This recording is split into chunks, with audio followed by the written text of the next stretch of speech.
పితా పుత్ర పవిత్రాత్మ నామమున ఆమెన్.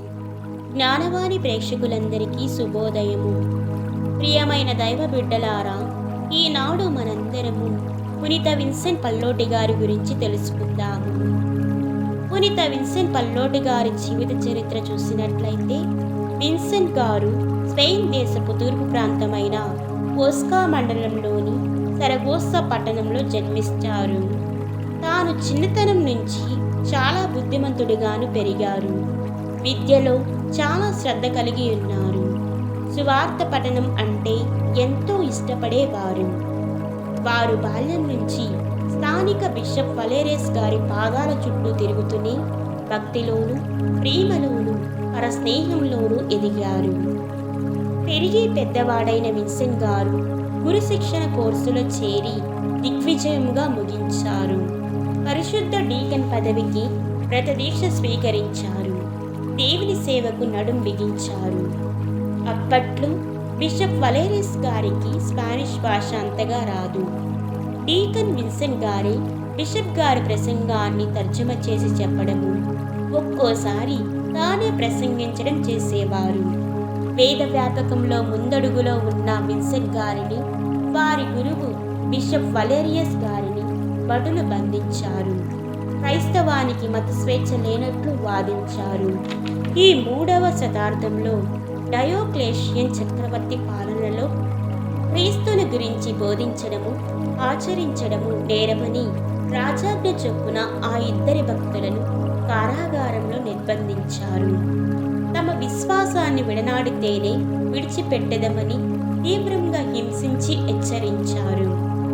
పిమ్మట వారిద్దరి విషయం గురించి గవర్నర్ డేషన్ గారి దృష్టికి తీసుకుపోయారు.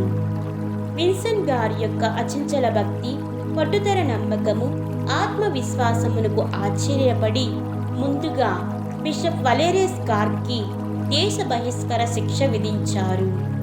విన్సెంట్ గారిని వలేషియా పట్టణం కొనిపోబడ్డారు. అక్కడ విన్సెంట్ గారి మనసు మార్చడానికి చాలా కృషి జరిగింది.